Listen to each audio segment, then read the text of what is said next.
Hola Econolovers, ¿qué tal? Bueno, pues vamos a continuar con nuestras clases, ¿vale? Tranquilos que ya lo que queda es, yo creo que más fácil que lo anterior. Bien, lo primero que vamos a hacer, vamos a repasar un poquito de qué estábamos hablando. Nosotros estábamos diciendo que el patrimonio neto era el conjunto de bienes, derechos, menos las obligaciones, ¿os acordáis? El conjunto de los bienes y derechos eran el activo y las obligaciones diremos que será el pasivo. De aquí podremos sacar esa ecuación que ya sabíamos, que era que el activo es igual al patrimonio neto más el pasivo, ¿cierto? Una vez que tenemos esto, sabemos que el activo, ¿qué será? Es el conjunto de los bienes y los derechos, como hemos dicho, ¿vale? Es la estructura económica. Y el patrimonio neto y el pasivo será la estructura financiera. ¿Esto qué quiere decir? La estructura económica son las cosas que tenemos, las inversiones, y la estructura financiera será la financiación, ¿de acuerdo? Es decir, la financiación, la estructura financiera es de dónde se saca el dinero con el que se compran, con el que se pagan aquellos aspectos en los que se invierte en nuestra empresa, ¿de acuerdo? Ya hemos dado entera la estructura económica, ¿vale? Las inversiones de la empresa, es decir, el activo. ¿De acuerdo? Hasta aquí lo tenemos. Así que ahora nos queda la estructura financiera, las fuentes de financiación, el patrimonio neto y el pasivo, que recordábamos que se ordenaba de menor a mayor exigibilidad, teniendo en cuenta que el patrimonio neto no nos lo van a exigir. Nadie nos va a exigir que le devolvamos el patrimonio neto, ¿vale? Bien, el patrimonio neto es muy fácil. Mira, aquí tenéis un montón de cosas, ¿vale? Pero yo os voy a señalar lo que os tenéis que aprender. Os tenéis que aprender capital social, que normalmente nos van a dar solo uno de ellos, el capital, nos van a decir capital social o capital, lo mismo es, ¿vale? ¿Os acordáis cuando dábamos el tema de las sociedades que decíamos que para constituir una sociedad limitada, ¿os acordáis cuánto era? Venga, todos a coro. El mínimo son 3.000 euros, mínimo de capital social, y para constituir una sociedad anónima el mínimo son 60.000 trompitos. ¿Os acordáis de esto? Bien, ¿dónde se contabilizaría este capital social? El capital social se queda aquí contabilizado, ¿vale? Precisamente este es el primer asiento, el primer apunte que se hace en una contabilidad, ¿de acuerdo? Y nos van a dar solamente uno. Yo no sé por qué en este balance os ponen dos, porque no nos van a dar capital social y capital. Te van a dar en las cuentas uno de ellos, ¿vale? Después vienen las reservas. Tenemos tres tipos de reserva. Reserva legal, aquella a la que te obliga la normativa. Todas las empresas, si dan beneficio, en ese ejercicio tienen que hacer una dotación a reserva legal, es decir, guardar una parte de ese beneficio.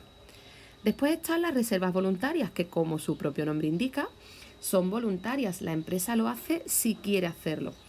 Y por último nos encontramos las reservas estatutarias. ¿Os acordáis también del tema de las sociedades? Que si el estatuto, ¿vale? Cuando nos constituíamos en sociedad, teníamos que aprobar unos estatutos. Y el estatuto decía que además de la reserva legal y además de la reserva voluntaria, decidíamos que otra parte de ese beneficio se tenía que quedar en reservas, se dotaba en reservas, esas reservas se llamaban reservas estatutarias. ¿De acuerdo? Esto hasta aquí. Es decir, de momento el patrimonio neto, tiene capital y tiene reservas. Y por último, también incluiremos el resultado del ejercicio. ¿Qué es el resultado del ejercicio? El resultado del ejercicio, ¿os acordáis en los problemas de Byte que decíamos? Los ingresos menos los gastos dan lugar al beneficio antes de intereses y tributos. Si le quitamos los intereses, da lugar al beneficio antes de tributos. Si le quitamos el impuesto de sociedades, da lugar al beneficio neto.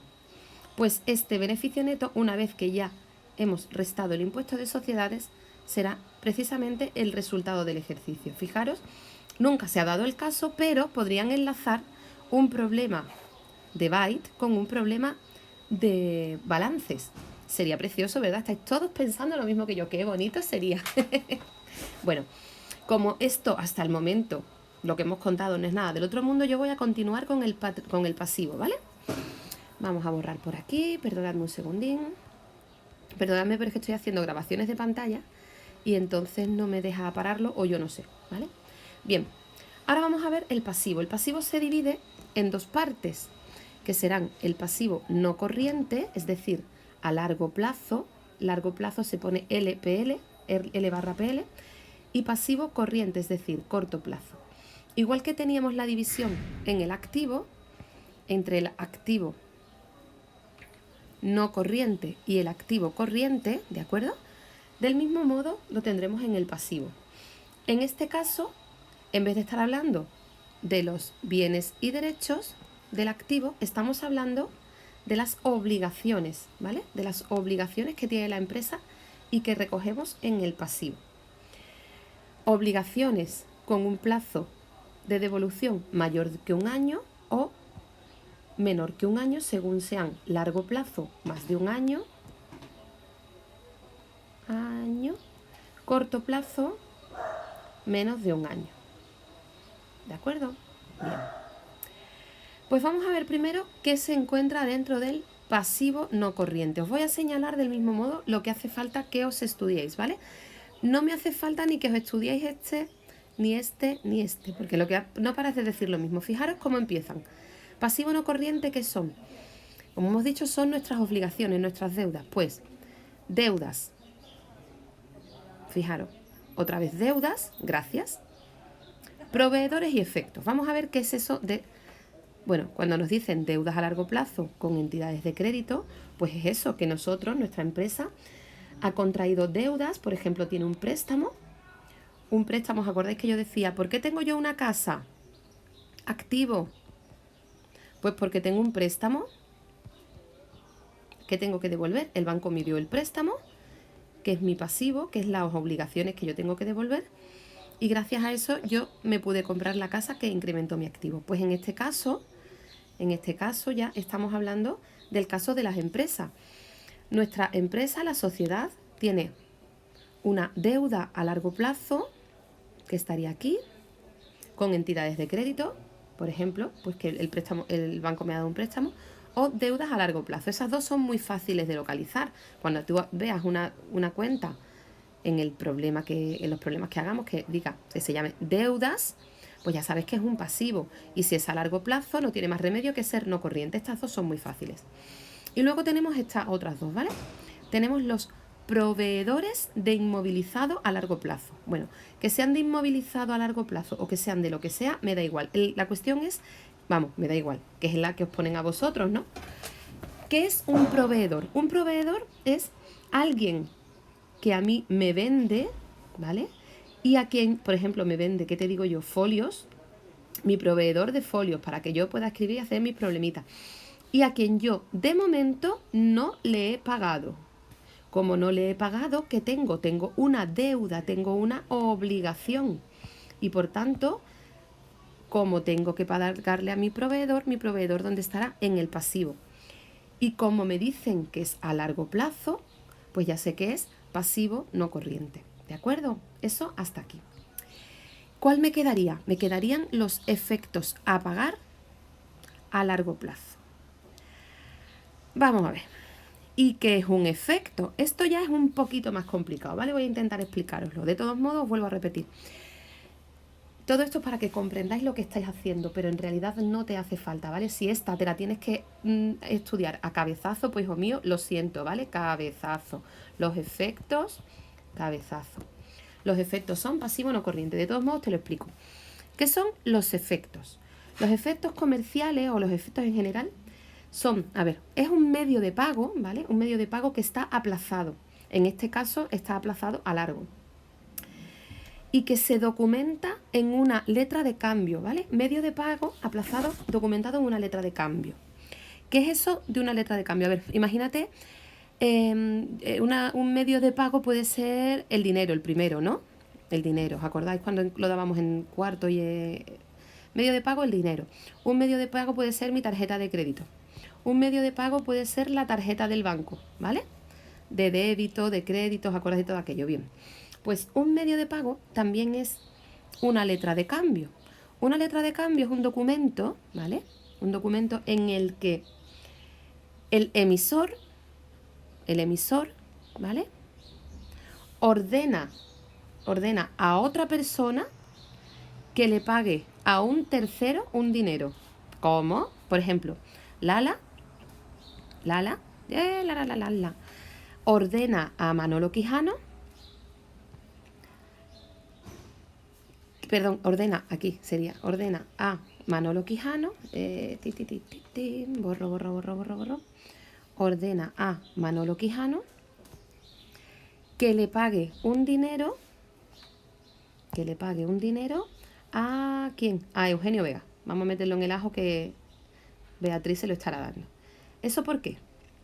¿Por qué Manolo Quijano le va a dar un dinero a Eugenio Vega? Pues porque Manolo Quijano se lo debería a Lala, ¿vale?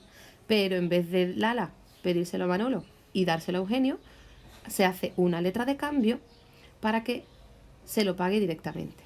No sé si me he explicado. ¿Os acordáis en cuarto que hacíamos un teatro maravilloso con unas ovejitas? ¿Os acordáis? Que decíamos, estamos en la Edad Media, tenemos un rebaño de ovejas y los queremos llevar al puerto de Santa María, a venderlos. Los vendemos y nos dan un cofre lleno de monedas de oro. Pero al volver nos asaltan unos bandoleros y nos roban el cofre de monedas de oro. ¿Cómo lo podemos solucionar esto? Pues ese cofre de monedas de oro lo llevábamos al orfebre. ¿Os acordáis que yo os contaba que el orfebre era el antepasado de los banqueros, que los orfebres eran los judíos, que eran los que tenían el dinero? ¿Os acordáis de toda esa historia? Bueno, os la recuerdo. Entonces el orfebre nos daba un papelito en el que decía, páguese por la presente a don fulano de tal, al dueño de las ovejas, un cofre de monedas de oro. Entonces el dueño se volvía a Jerez, ya había vendido las ovejas, pero solamente se traía la letra de cambio, con lo cual no podían robarle. Y en Jerez era posible cobrar esa letra de cambio a otro orfebre que era familia del primero. Fijaros por qué es una letra de cambio. El orfebre 1, cambio de color, el orfebre 1 ordena al orfebre 2 que me pague a mí, que le pague al dueño de las ovejitas, ¿vale? Al dueño de las ovejitas ese dinero, ¿de acuerdo? Letra de cambio. Bien, pues todo esto venía para que entendieseis que es una letra de cambio. Si de todos modos, hijo mío, lo siento en el alma, ¿vale? Esto es lo que tenemos. Si de todos modos no lo pillamos, no pasa nada. Yo os lo intento explicar en algún directo y si no, pues bueno, por un cabezazo que deis no os vais a morir, ¿vale? Por tanto, tenemos dentro del pasivo no corriente, deudas a largo plazo con entidades de crédito, deudas a largo plazo, estas dos no tienen pérdida, proveedores, es decir, el señor que me trae a mí, que me provee a mí de los materiales o de lo que yo necesite y al que aún no le he pagado, por tanto tengo una obligación, una deuda con él y tengo que devolver. Y los efectos a pagar a largo plazo, es decir, los documentos que yo tengo que dicen que le tengo que pagar a alguien un dinero y que son a largo plazo, ¿vale? Las letras de cambio que yo tengo que pagar a largo plazo, ¿de acuerdo? Imaginaros, para el que diga todavía, Dios mío, ¿qué es eso de la letra de cambio? Imagínate que fuese un cheque, ¿vale? Que dice, páguese a Pepito Pérez 1.000 euros, ¿vale? Pero dice que sea, yo qué sé, el 1 de enero de 2030, ¿vale? ¿Cuándo lo tengo que pagar? A 2030, ¿vale? Pues si todavía no has pillado lo de la letra de cambio, una cosa parecida, no es exactamente igual, pero algo parecido, ¿vale? Es un dinero que yo tengo que pagar, que está documentado en un título que se llama letra de cambio y que es a largo, ¿vale? Venga, ya no lo doy más vuelta. Seguimos. El pasivo corriente siguen siendo deudas, pero en este caso a corto, ¿vale? Os voy a señalar nuevamente las que os tenéis que aprender. Deudas a corto con entidades de crédito. Si os fijáis, es igual que la que teníamos, la 170, perdón por el numerito, que era a largo, pero es igual, ¿vale? Deudas, pero a corto. Y ahora, deudas a corto, proveedores de inmovilizado a corto, efectos a pagar a corto, es decir, todo esto es exactamente igual que lo que teníamos en el pasivo no corriente, lo único que en este caso pone corto plazo, ¿vale? Aplausos, por favor. ¡Bravo!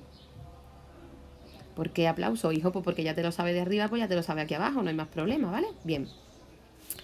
Y ahora vamos a introducir esta parte que es nueva, ¿vale? ¿Hace falta que yo ponga aquí deudas a corto y aquí acreedores comerciales? Hombre, sería elegante. Si no lo pones no te lo vamos a dar por mal, pero si lo pones mejor, ¿vale? Las deudas es fácil. Y aquí acreedores, fíjate, acreedores comerciales y otras cuentas a pagar. Primero tenemos a los proveedores.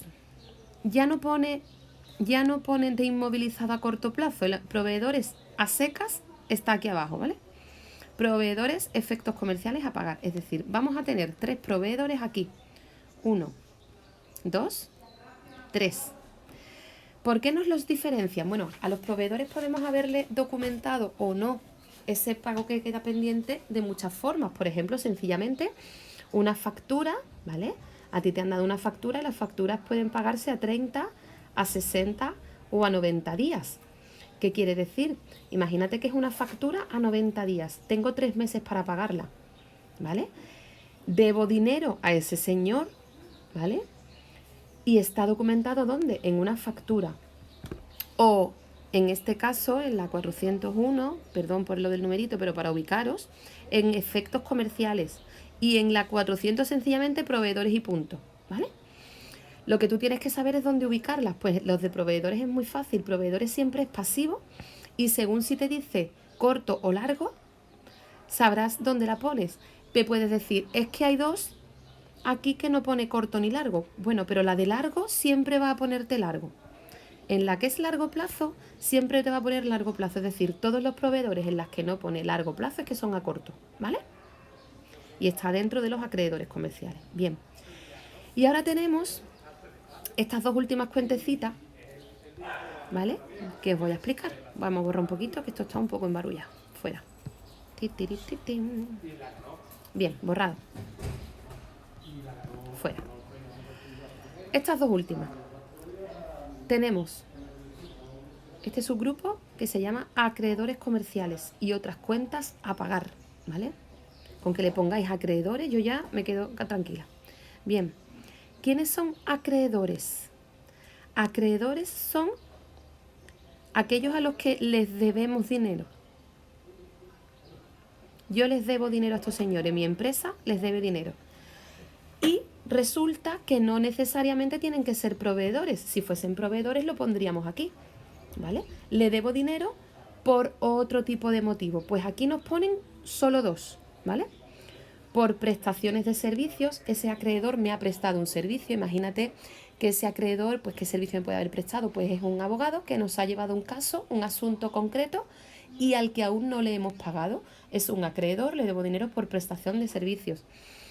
Y acreedores, efectos comerciales a pagar. Los efectos vuelven a aparecer, lo que os hablaba de las letras de cambio, ¿vale? Efecto, medio de pago aplazado, que está documentado en una letra de cambio. Bueno, pues medio de pago aplazado, que esa letra de cambio dice que yo le tengo que pagar a quien sea, a Pepito Pérez, a quien sea, dentro de un plazo. Efecto comercial y yo tengo que pagarlo, ¿vale? Con esto hemos terminado todo esto de los balances, ¿vale? Bueno, hemos terminado todo esto de los balances. Perdón. Hemos terminado la tablita, como vosotros le decís.